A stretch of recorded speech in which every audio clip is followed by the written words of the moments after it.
Hello, everybody. Woohoo!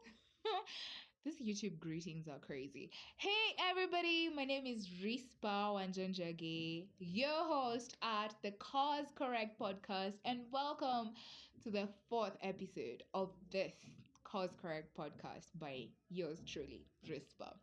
Now, today we now get down to the business, like the biz of Cause Correct.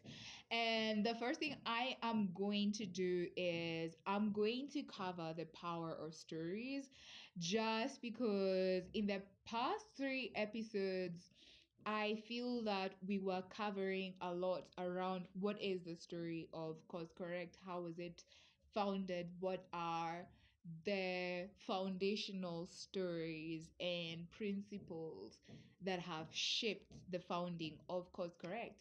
So now for you, my assumption is that anybody who comes to listen maybe likes me. Oh my God, delusion is so good for your health, people, by the way. But anybody who comes to listen to Cause Correct, my greatest assumption is they connect with the need to Cause Correct or they are curious. However, as you could tell when I started the series on the story of Cause Correct, like what are the stories behind it? I was very keen to keep emphasizing that we have all gone through stories and we've all had backgrounds that have truly shaped our narratives, that have really shaped the stories that we tell ourselves. And one of my biggest beliefs is that if you are going to cause correct, i.e., get back on track, if you've been off track in some way or you've been very like off track, it's been crazy town out there that maybe you feel like you've lost so much momentum, either way it'll be critical. This is my personal opinion, just for purposes of giving a warning. I'm not a doctor, I'm not a professionally trained therapist or psychologist. However, due to having a very long history of suffering different types of mental health issues at different stages in my life, from subtle to very severe experiences with like mental health struggles, I have gone to therapy and I've also had to read a lot of books. Not really had to. I read to understand, but I realized that actually the knowledge was very impactful and helpful in helping me to overcome the different things that I was going through. But even more importantly, like knowledge is very powerful because it takes you back to a moment in your past. You look at your mind and how you judged that situation from your limited knowledge and or ignorance. Um and then you judge that same story using the knowledge that you've acquired, and all of a sudden a lot of things make sense, or some stories that were too hard to swallow or to understand all of a sudden become a bit more, what can I say, maybe they become a bit more easier to swallow, to accept. Okay, so I'm going to do, what is it called, like this is a commercial break. Can you guys tell I didn't sleep very well? Yeah. Okay. So anyone watching on YouTube, maybe they can see, but the day we upload this on Spotify, I might have to delete this. But yeah, so short story, I didn't sleep very well last night, i.e., I didn't sleep at all. I did not sleep at all, by the way. So I think sleep will be catching up with me soon, but it won't be in the midst of this particular podcast. So, end of commercial break. I was saying that you have a story. And if you're someone who's going to join in on the Cause Correct journey, then one of the very, very, very first things I want to encourage you is to go back and explore and ask yourself truly, like, as Joe, what? As Rispa, as Michelle, as I don't know what your name is, just put your name as your name. What is my story, really? You know? And I want to ask a random question slash make a point using the same random question. Do you guys remember those times when you were very young? We were in, let's say, primary school. Those times when you were maybe 8, 9, 10 years old. And then you asked, what's your talent? So some people are very sure what their talents were. Some would be, I am an artist, I am a singer, I am a doctor. Yeah, some of us considered our dreams to be doctors as our talents. But I think the most common talents we knew at the time was just singing and dancing.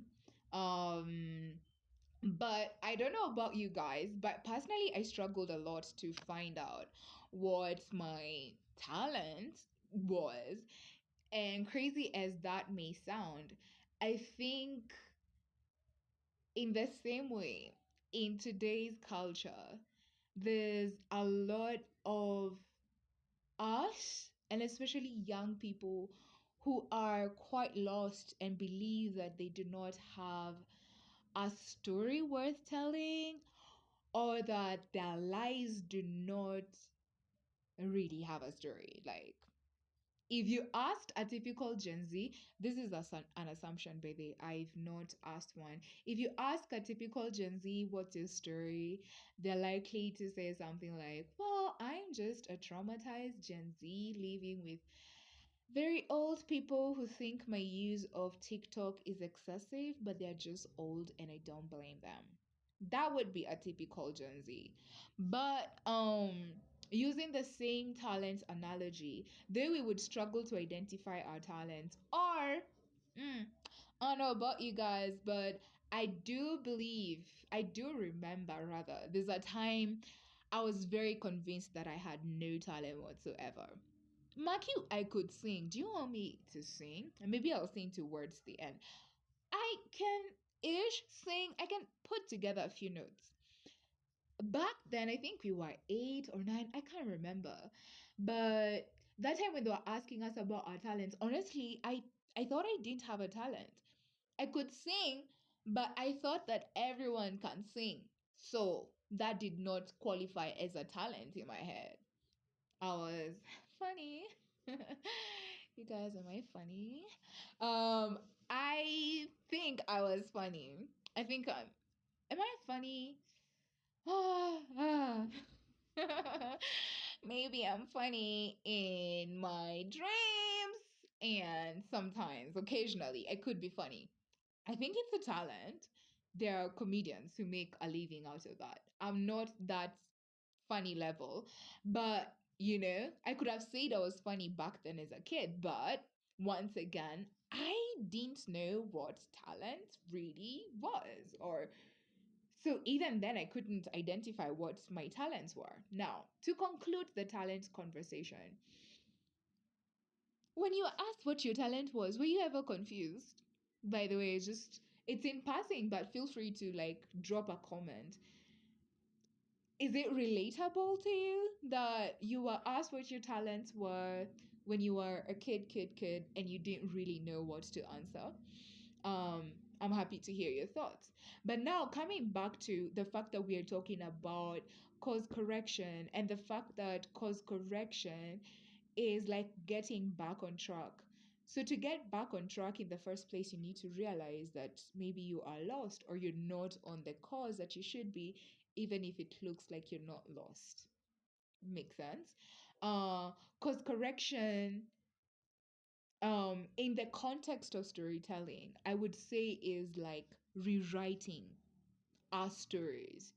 I would really love to do a series for you guys, maybe a series of like 3 episodes or just one very long episode where we talk about rewriting our stories, right? But I can't do that right now. I can't really tell anyone how to rewrite their stories at this stage in my life, because the very work that I'm doing right now, even doing this podcast, despite rather feeling sleepy and seeing my eye bags starting to come along, all of this is part of my course correction story. Um, this is part of me rewriting my story, all right? So I was saying, for you, as someone who's coming to course correct, maybe you do have a few things here and there. You're like, it's about time. I need to fix this. I got to fix this. I want to fix this. It doesn't have to be a need. It can just be you want to change something about your life that you're not very happy with. It doesn't necessarily have to be that there have been very horrible and hard things that have happened in your life, therefore you must course correct. No. Course correction, I think, is actually a very um it's a very humbling process if you think about it. But about the humblingness of course correction, I think I'll talk about that in a future episode. But what I really, really want to emphasize is that um, if you're going to course correct, I strongly believe that one of the very first things you will need to identify is, what is your story? And what I mean by this is, what are the main events that have shaped the way that you show up in the world right now? Let me first point out, everyone has a story. This is not like high school where we, is it high school? No. It had to be primary school, where we would be asked what our talents are and we would say, I have no talent, or I don't know what my talent is, but most people would be just like, I have no talent. It's not possible that no one, that out of all the talents there are in the world, it's not possible that someone doesn't have at least one. But I want to bring this back to highlighting, you have a story. Everybody has their own story. Everyone has narratives and thoughts and experiences that have shaped who they are, how they think, and how they think the world works, and therefore how they also respond to the world. And all of these collective experiences and narratives are what forms a part of our stories.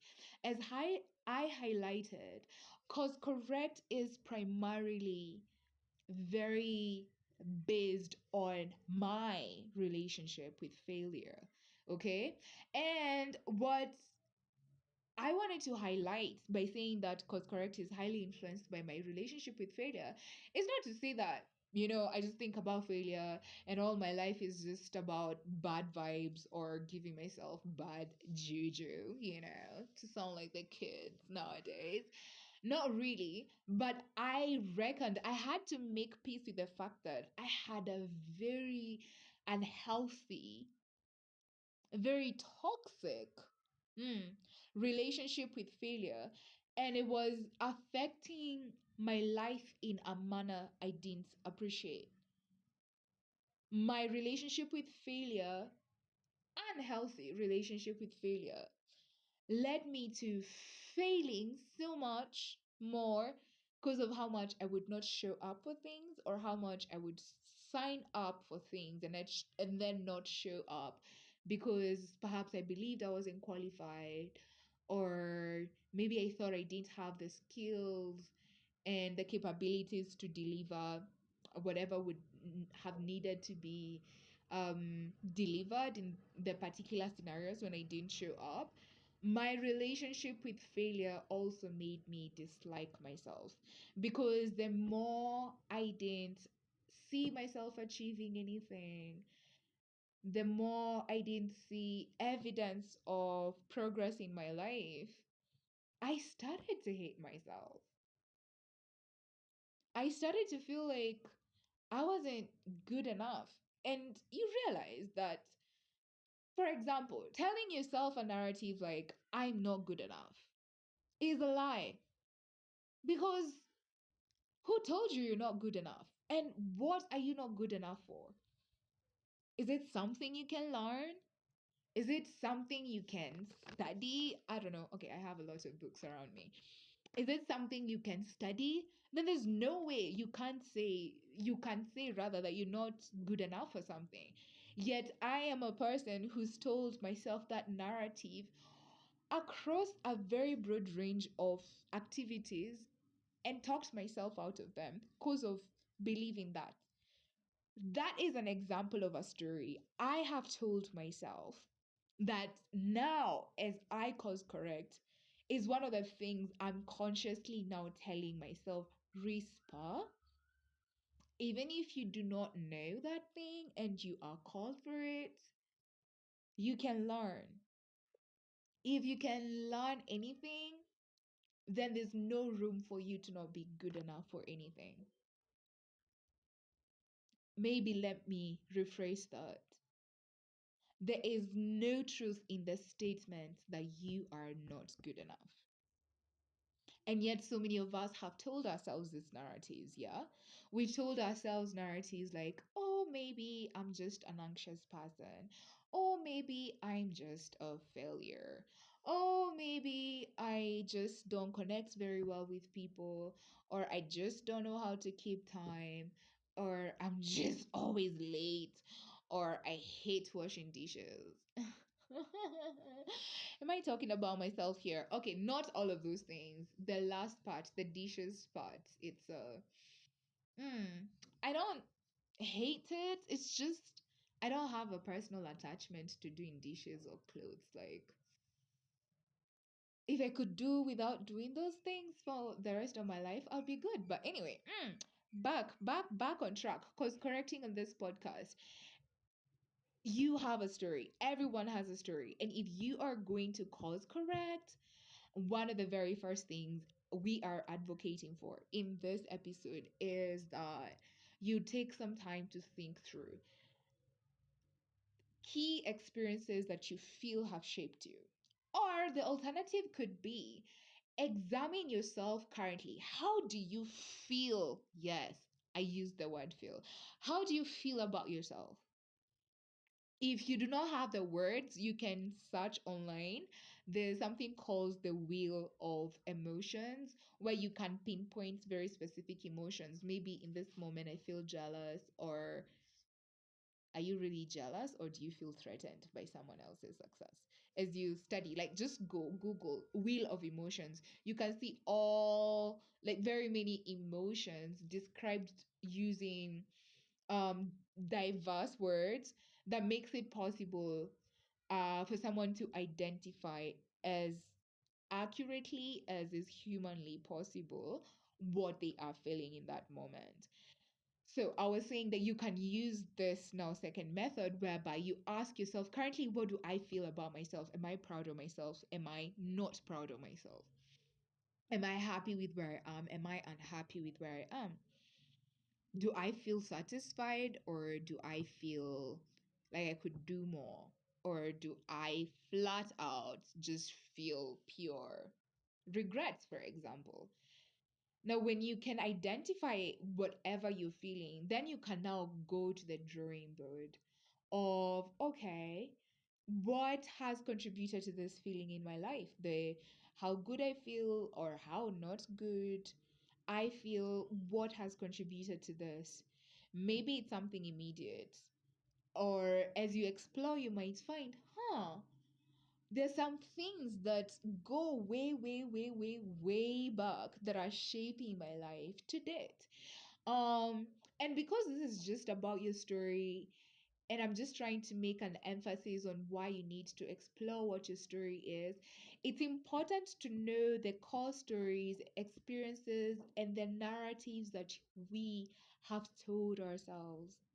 And I want to underline that. The stories we tell ourselves are so critical because they're the only stories that will matter at the end of the day. Even if you have the best day in accordance to someone else's perspective, but according to you, you had your most miserable day, fact remains you had a terrible day. Even if on somebody else's, or rather from somebody else's perspective, they would say, well, no, that looks like it was a really good day. Why? Because the narratives you've told yourself about the day that you had have really mattered. So in the same way, you find a lot of people, and allow me to generalize right now, especially from Africa, I think that our stories have been told, and they were told by people who did not have our best interest at heart. So you will find that even the history that we learned of Kenya, as an example, is basically just the history of how we were colonized and what the colonialists did and how we tried to fix the situation after the colonialists left. It feels like Kenya had no history. It's like Africa had no life before colonialism. Crazy to think that the cradle of human beings had no story before colonialism. But why is that key to know?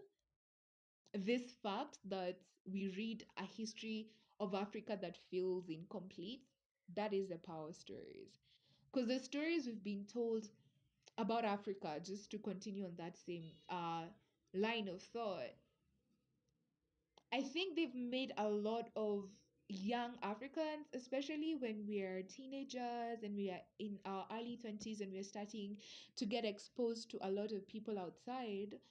I think we do find ourselves very many times feeling like maybe we are less than. At least I have felt that, but that's a story for another day. Feeling less than other people, we have felt maybe we're more disadvantaged than some other continents, as an example. We've had stories: Africa is poor, Africa has people who are hungry, some people in Africa live on monkeys. Okay, just for the record, that's just purely ignorance. It's not even abusive, it's just terrible ignorance. But these stories have gone round, and there are kids who've been fed that story since they were very young. And that's what they believe about Africa.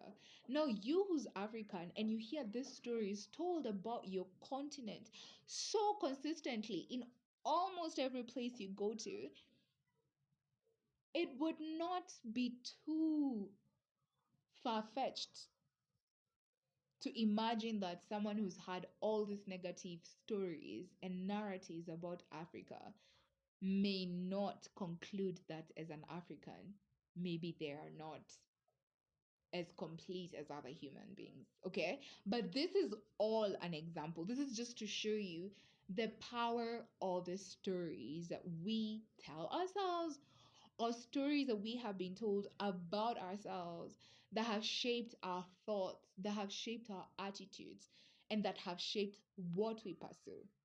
Now, cause correct. I will keep repeating this until it is a message. Cause correct is founded on the idea that no one is too messed up to be redeemed. This is a statement that's too personal, that's very, very personal for me, because for a very long time, it's like 8, 10 years. This is the 10th year since I left high school. But even when I was in high school, I was already telling myself that I didn't feel like I was good enough. So it's a narrative I had told myself for very long, for very long, for very long. It then became this love hate relationship with success where I really do want to succeed, but I've told myself that I'm not good enough so many times. All I know is to fear that I will be afraid, or rather, is to fear that I am going to fail. And you see, now these things combined just became a mess in my head whereby I wasn't moving forward. It's like becoming stuck, all right? I became stuck in the thoughts that I believed about myself. And what's crazy is that in the same Situations where I was telling myself, oh, maybe I don't have what it takes. There's other people cheering me on, saying, oh my God, Trispa, you've done that so well. I'm not saying that that used to happen all the time, but I think that has happened to you too. It has happened to a lot of us, whereby we're telling ourselves stories that are very different from what people from the outside see. Like, there's someone who looks at you and they think, oh my, you are so gorgeous, or you are so talented, or you are so, like, maybe wonderful or amazing or kind. But because you've told yourself that maybe I'm just antisocial, maybe people just don't like me, you hear compliments from people and you think they are mocking you. It's the same way you could be here and you've told yourself that maybe you are too far gone, but that's just a narrative you've told yourself. It's a line of thought, a perspective of thought that you have fed on, and also fed that particular thought so much it has become true for you. Now, there isn't going to be an accurate cause correction unless we are cause correcting accurately. Wow, I just repeated my own words. Oh, but it's true. You cannot accurately heal a disease that was not accurately diagnosed.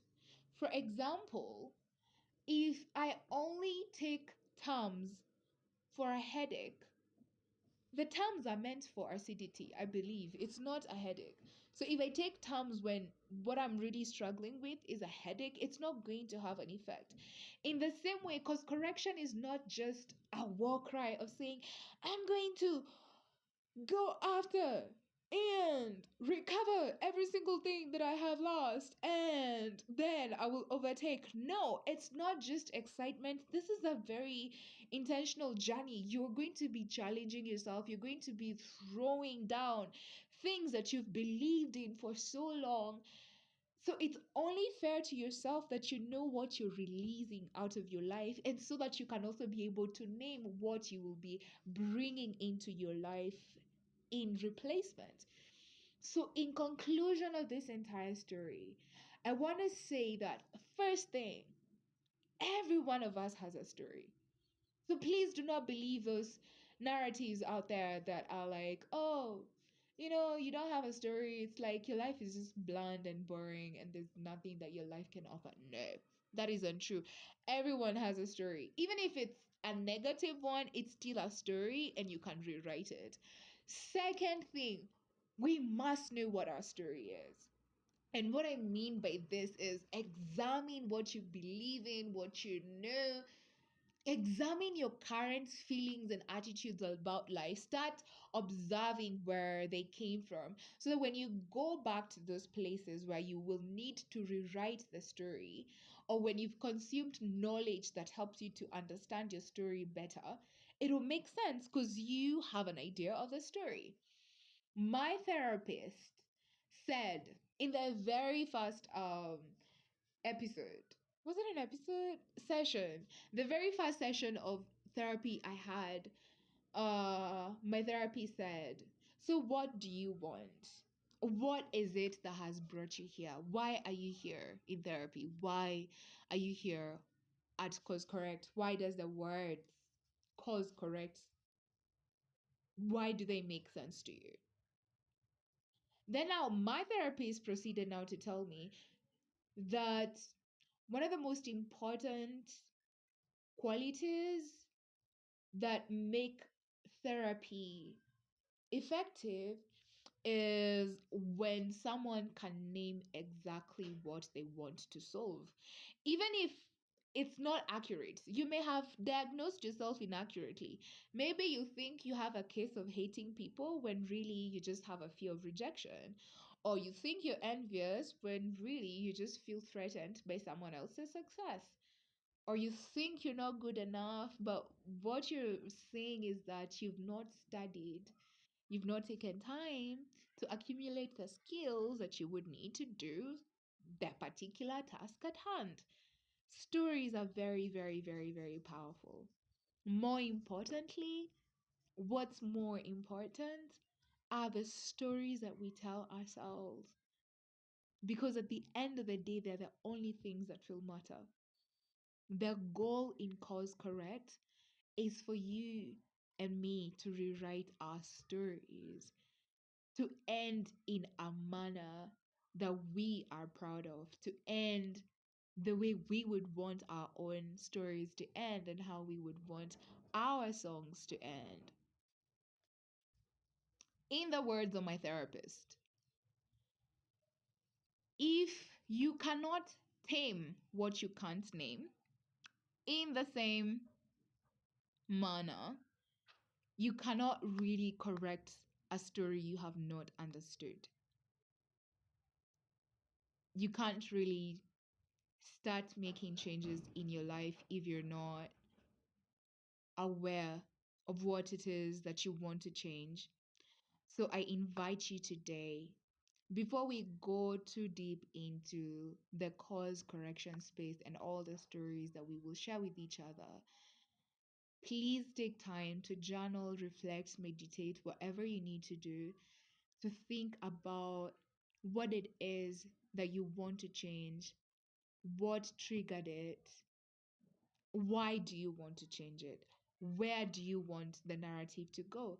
But the most important part here first is you need to know the stories. You need to understand the narratives that you've told yourself. Maybe you've told yourself very many negative things to the extent that now they've become your reality and you think that's your reality.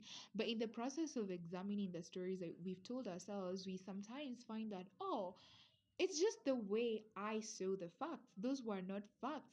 There's no evidence that you're not good enough.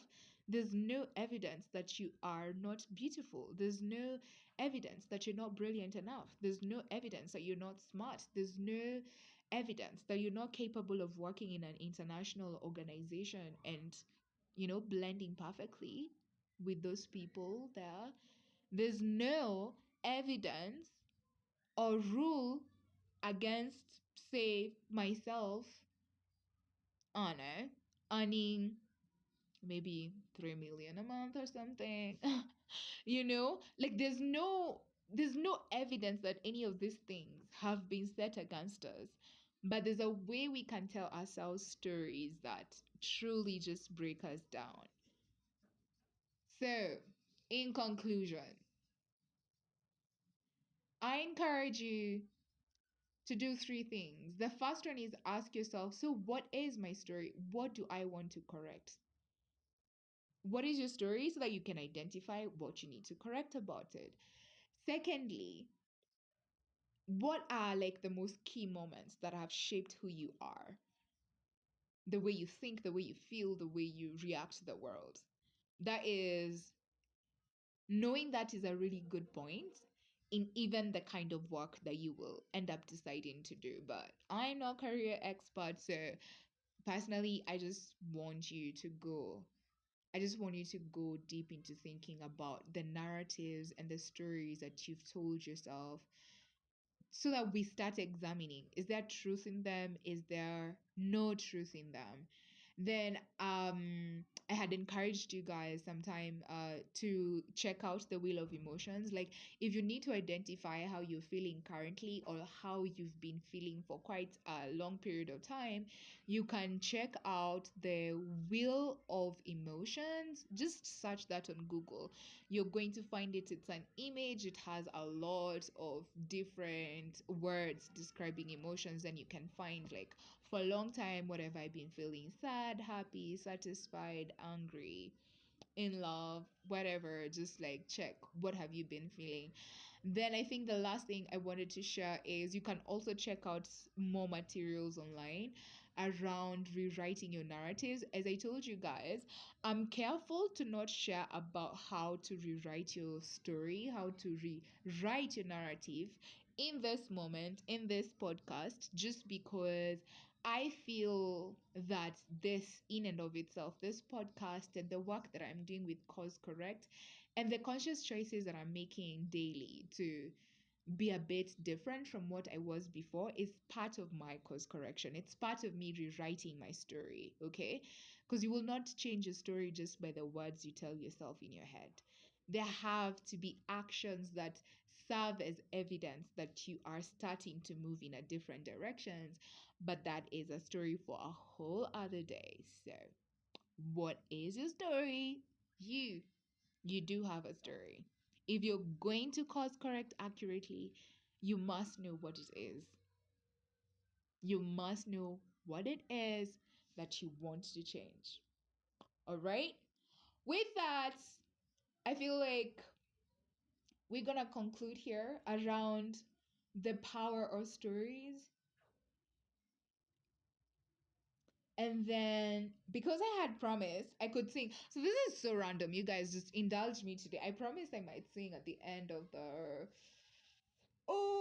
at the end of this episode. So, what song comes to mind? As I mentioned in the last episode, cause correct is not religious, but it's impossible for me to talk about cause correction, particularly my own journey of cause correction, and not mention God, because the only way I know to tell my story of redemption is to include God because He has been my redemption, all right? So even the song that I will sing is a bit redemptive, I guess, if you could say so, or if I do say so myself. Um let's go. Let the weak say I am strong. Let the poor say I am rich. Let the blind say I can see what the Lord has done in me. Let the weak say I am strong. Let the poor say I am rich. Declare it.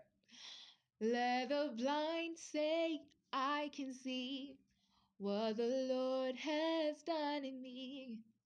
Hosanna, Hosanna to the Lamb that was slain.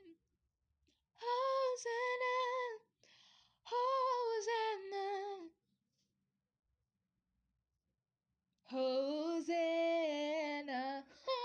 I forgot the lyrics. I can't believe this, but I'm gone. This has been the fourth episode of the Cause Correct podcast with me, Rispa Anjanjage. All comments, shares, and thoughts are welcome. And also, if you've stayed this long, please just take a minute and click the subscribe button and also like the video. And if you don't mind, please share with a friend. And I promise you that as we go on, I'm going to get better at my scripting, at my thought maps, and everything because the goal is to keep getting better and better and better. So, till next time, declare that you are strong where you are weak, that you can see where you feel blind, and that you can. Oh, yeah, you know what? Bye! This has been too much. Let me just say bye. But yeah, declare what you want to see. And course correction is very, very, very, very major on that principle because you have to see the change you want to see in your head first before you can start actualizing it. But story for another day. What is your story? See you in the next episode.